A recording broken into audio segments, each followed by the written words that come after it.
Desde el sábado 14 de marzo estamos todos los españoles, inocentes y culpables, bajo arresto domiciliario, sin juicio ni defensa. Si hubiera graves disturbios callejeros con vandalismo y agresiones, todos entenderíamos que se declarase el estado de alarma para esa zona y que se restringiese la circulación de los vecinos. A un problema policial, una solución policial. No entenderíamos, en cambio, que ese mismo problema se intentase atajar mediante la vacunación masiva de la población. Nos quedaríamos perplejos si eso pasase. Sin embargo, nos encontramos frente a un problema sanitario para el que, junto a medidas sanitarias, que serán o no las adecuadas, nos han metido en el mismo saco, como si tal cosa, medidas policiales severísimas sin justificación sanitaria alguna. Y lo que me deja perplejo es que la mayoría no solo las acepta, sino que las aplaude de modo absolutamente acrítico. Veamos. Un silogismo es una secuencia lógica en la que de dos premisas, llamada mayor y menor, se obtiene una conclusión. En el caso presente, el Real Decreto del estado de alarma establece como premisa mayor que tenemos que atajar la expansión de un virus que se propaga directamente a 1,5 metros de distancia del infectado por la saliva e indirectamente por el contacto con fómites, es decir, objetos contaminados por el infectado y tocados posteriormente por el sujeto susceptible. De esta premisa mayor, el Real Decreto llega a la conclusión de que los ciudadanos no podemos pasear ni correr por la vía pública, ni siquiera solos. Igualmente, tampoco podemos viajar en coche con las personas con las que compartimos la casa y hasta la cama. Aunque sí podemos viajar en taxi.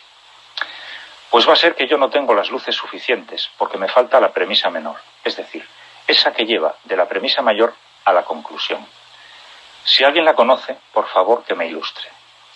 Las autoridades bávaras que han impuesto restricciones a la circulación tampoco la conocen y permiten salir a hacer deporte o pasear siempre que se haga en solitario o con familiares.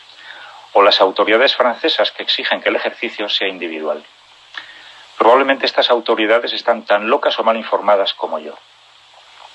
Quien, por ejemplo, sale a correr al parque sin acercarse a nadie, no es que sea difícil, es que es prácticamente imposible que se contagie si está sano, ni que contagie a otro si está infectado.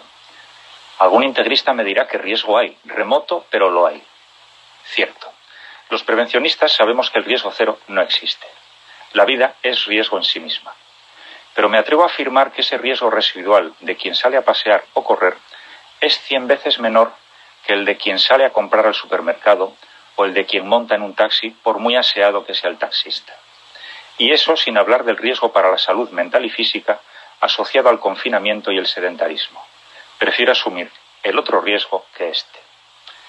Resulta patético ver cómo a una chica que corría por un parque la detienen con una violencia que solo se justificaría si fuese un asesino múltiple armado. O cómo multan a un abuelo que saca al nieto a tomar el sol, o a dos horribles criminales que fueron sorprendidos nada menos que nadando en una playa solitaria o paseando en bici de madrugada. Y en todos los casos la chusma abucheando e incluso insultando a los delincuentes. Los presos vigilando la cárcel con más celo que los propios carceleros. Si no sentimos náuseas al ver estos bochornosos espectáculos, es que estamos intoxicados. Intoxicados de miedo y de ignorancia. Intoxicados de propaganda.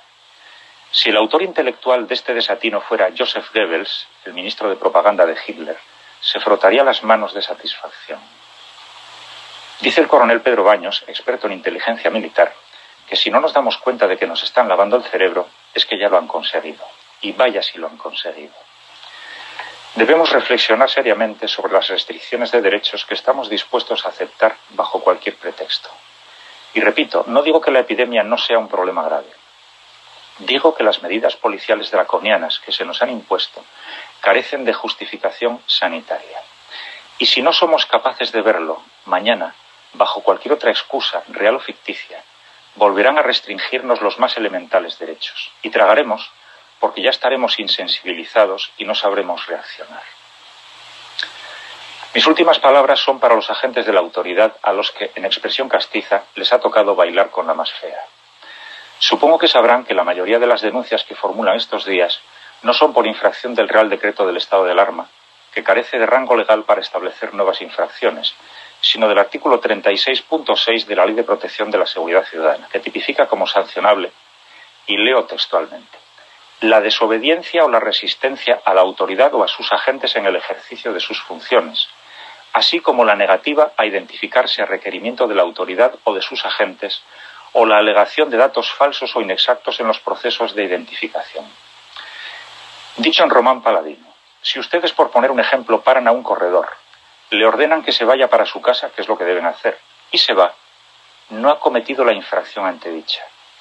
Y si ustedes, a pesar de todo, lo denuncian como si lo hubiera cometido, son ustedes los que están cometiendo no una infracción, sino un delito de prevaricación o falsedad.